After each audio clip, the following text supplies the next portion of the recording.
পৃথিবীতে সবচেয়ে জ্ঞানী হচ্ছে আহলে কিতাব, তথা কেননা তাদেরকে আমার আল্লাহ পাক রব্বুল আলামিন জান্নাতি নাজ নিয়ামত মানা সালোয়া খাবার ব্যবস্থা করে দিয়েছিলেন। এই জন্য তারা অত্যন্ত মেধাবী এবং তীক্ষ্ণ বুদ্ধির অধিকারী ছিলেন।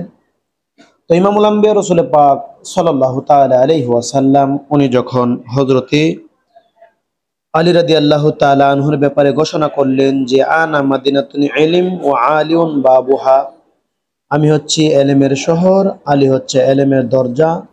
আমি হচ্ছি হেকমতের শহর, আলী হচ্ছেন হেকমতের দরজা।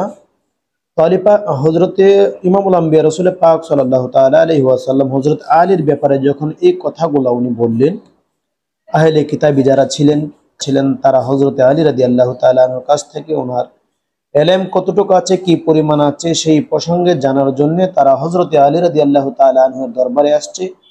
সুন্দর একটি প্রশ্ন গুছিয়ে নিয়ে আসছে, এসে বলতেছেন, হুজুর আমরা আহলে কিতাব, আমরা একটি সমস্যায় পড়েছি, আপনি যদি আমাদেরকে একটি প্রশ্নের উত্তর দিতে পারতেন তাহলে আমরা সহজেই সেই টেনশন থেকে মুক্তি পেতাম। তো হযরতে আলী রাদিয়াল্লাহু তাআলা আনহু বললেন, ঠিক আছে, তোমাদের কি প্রশ্ন সেই প্রশ্নটা আমাকে করতে পারো।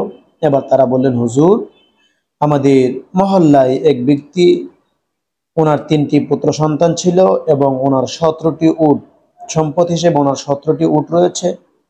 উনি দুনিয়া থেকে বিদায় হওয়ার কিছুদিন আগে উনি ওসিয়ত করে গিয়েছেন যে আমার সম্পদের মধ্যে 17টি উট রয়েছে, যেহেতু আমার বড় ছেলে আমার সংসারের জন্য অনেক পরিশ্রম করেছে, এই জন্য সে আমার সম্পদের অর্ধেক পাবে। বাকি যে অর্ধেক অবশিষ্ট থাকবে তার 9 ভাগের 6 ভাগ আমার দ্বিতীয় ছেলে পাবে, যেহেতু সে বড় ভাইকে বিভিন্ন কাজে আঞ্জাম দিয়েছে, সহযোগিতা করেছে। আর তৃতীয় যে ভাগটি থাকবে, তৃতীয় ভাগের 3 ভাগের 2 ভাগ আমার ছোট ছেলে পাবে। এখন হুজুর আমাদের এই সমস্যায় আমরা পড়েছি, ওই ব্যক্তির সম্পদ 17টা উট রেখে গেছে। এখন 17টা উট যদি আমরা 2 ভাগ করি, প্রথম ছেলেকে আমরা অর্ধেক দিয়ে দিই, তাহলে 8.5 উট দিতে হয়। এই সমস্যায় আমরা পড়ে গেছি, আপনি যদি আমাদেরকে এই ওসিয়ত থেকে সুন্দরভাবে আমাদেরকে বের করে দেওয়ার ব্যবস্থা করে দিতেন তাহলে আমরা আপনার কাছ থেকে ধন্য হতাম। সুবহানাল্লাহ, সুবহানাল্লাহ, সুবহানাল্লাহ। হযরত আলী রাদিয়াল্লাহু তাআলা আনহু উনি ওনার এক ভাই, মুসলমান ভাই থেকে একটি উট কর্জ আনলেন, হাওলাত আনলেন, এনে 17টার জায়গা ওখানে উনি 18টা করে দিলেন। 18টা উট করে 2 ভাগে ভাগ করে প্রথম ইহুদির ওই সন্তানকে উনি 9টি উট দিয়ে দিলেন।